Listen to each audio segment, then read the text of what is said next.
जनक माँ, तुम तो चाहती थी ना कि अपू की शादी हो। हमारी ओर से सिर्फ एक मेहमान को न्योता दिया है और वो हो तुम। बाबा और छोटन के अलावा सिर्फ तुमसे ही उम्मीद है, इसीलिए अपू की शादी तक रुक जाओ, उसके बाद जहां जाना है वहां चली जाना। याद है एक दिन आप दोनों ने मुझसे कहा था कि आप मुझे अपनी बेटी मानते हैं। तो सोचिए एक दिन वही बेटी आपके पास आए और आपसे कहे कि वो मां बनने वाली है, तब भी आप यही करते, तब भी आप उसे शक की नजरों से देखते, तब भी आप उसे गलत ठहराना चाहते हैं।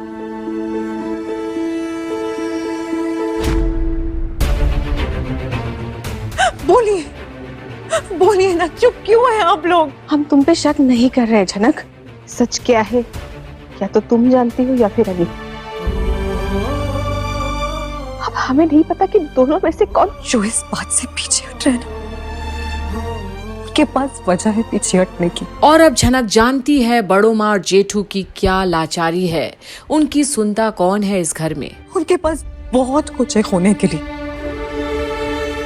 लेकिन आप लोग को मैं क्या इतनी बड़ी बेवकूफ लगती हूँ कि सब जानने के बावजूद भी मैं इतनी दूर से आऊंगी अपनी बेइज्जती कराने के लिए? अरे क्या मांगा मैंने उनसे? कोई पैसा नहीं, मदद नहीं, दौलत नहीं, शोहरत कुछ नहीं, सिर्फ अपने बच्चे का हक मांगा। और ये भी ये लोग उसे नहीं दे पा रहे। अपने पोते पर विश्वास है पर झनक पर नहीं। और अंजना, बाबलू और छोटौन आज लाचार हैं सबके सामने। पिता का नाम मांगा, ये मांगा कि वो इस बच्चे को अपनाए, वरना जिंदगी भर मेरा बच्चा मेरी तरह इसी सोच में पागल होता रहेगा कि आखिर उसका बाप है कौन।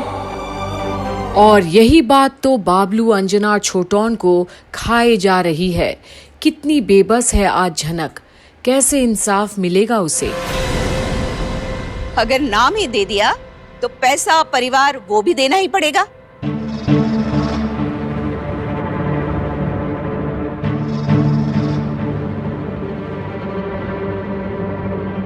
गला पकड़ कर ले लोगी तुम जैसी लड़कियों की फितरत हम सब अच्छे से जानते हैं। बंद कीजिए मेरे बारे में इतने अपशब्द बोलना, थक गई हूं सुन के।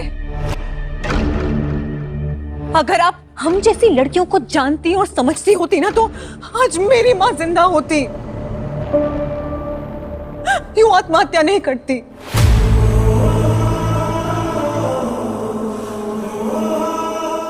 मुझे दर दर भटकना नहीं पड़ता, बेइज्जत नहीं होना पड़ता। अरे ये कलयुग है, इसलिए ऐसा हो रहा है। अगर सतयुग होता ना तो कब की धरती फट चुकी होती। और इतनी सच्चाई के साथ आखिर झनक बोल रही है तो कुछ तो सच उसकी बातों में भी होगा। पर क्या दादा और दादी इसे मानने के लिए तैयार हैं? क्या पोते के खिलाफ बोलने की हिम्मत नहीं? क्या सिर्फ इसलिए क्योंकि झनक के आगे पीछे कोई भी बड़ा नाम नहीं, इसलिए आज ये बड़े लोग झनक को कीड़े मकोड़े की तरह कुचल देना चाहते हैं? पर ये सब में अब अंजना, बाबलू और छोटौन सभी इंतजार कर रहे हैं कि माँ बाबा कुछ तो मदद करेंगे झनक की। पर और आप फिर भी एक औरत होके एक औरत को सिर्फ जिल्लत दे रही हैं और कुछ नहीं। एक सलाह आपको जाते जाते देना चाहती हूं मैं, डरिए, ऊपर वाले से डरिए, क्योंकि वक्त बदलते में ना देर नहीं लगती है। जो शब्द आपने आज मुझे बोले हैं ना, कहीं ऐसा ना हो उन शब्दों की वजह से आपको कल शर्मिंदा होना पड़े, आपके पूरे परिवार को शर्मिंदा होना पड़े।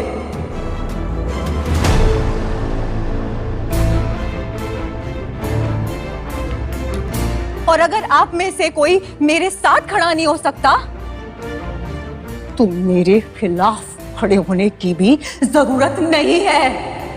और अब जो आईना दिखाया है झनक ने और जो चुनौती दी है, ये वक्त का तकाजा है जनाब, किसी को भी नहीं छोड़ता। और शायद अब बाबा को सोचने पर मजबूर करेगा कि झनक के अंदर जो आग है वो ऐसे ही तो नहीं है, कुछ इंसानियत तो दिखानी चाहिए उन्हें उसके भी प्रति। और जहां आज रुद्र और आदित्य झनक की कड़वी सच्चाई जानकर उसकी मदद करने के लिए आगे आ रहे हैं, कुछ नाता नहीं होकर भी, वहीं आज इसी घर में सृष्टि, विनायक, अनी जैसे लोग भी हैं जो गुमराह करना चाहते हैं सच से। पर कब तक?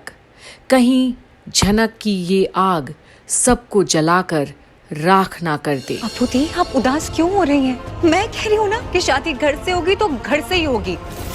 इतना सब कुछ हो जाने के बाद भी इस लड़की में ना कोई शर्म है न लिहाज। अब झनक अपू दी की शादी और अपनी प्रेगनेंसी के बहाने इसी घर में रहेगी। अब इतना सब कुछ हो जाने के बाद भी अगर ये यहाँ रहना चाहती है तो मैं क्या कर सकता हूँ? हाँ, जब तक ये यहाँ पे है मैं कुछ दिन के लिए तुम्हारे साथ तुम्हारे घर में रह सकता हूँ। अगर मैं चाहूँ ना अर्शी दीदी, हमेशा इस घर में रह सकती हूँ, क्योंकि हक बनता है मेरा। लेकिन मैं अपू दी की शादी पूरी किए बिना मैं तो यहाँ से नहीं जाऊंगी।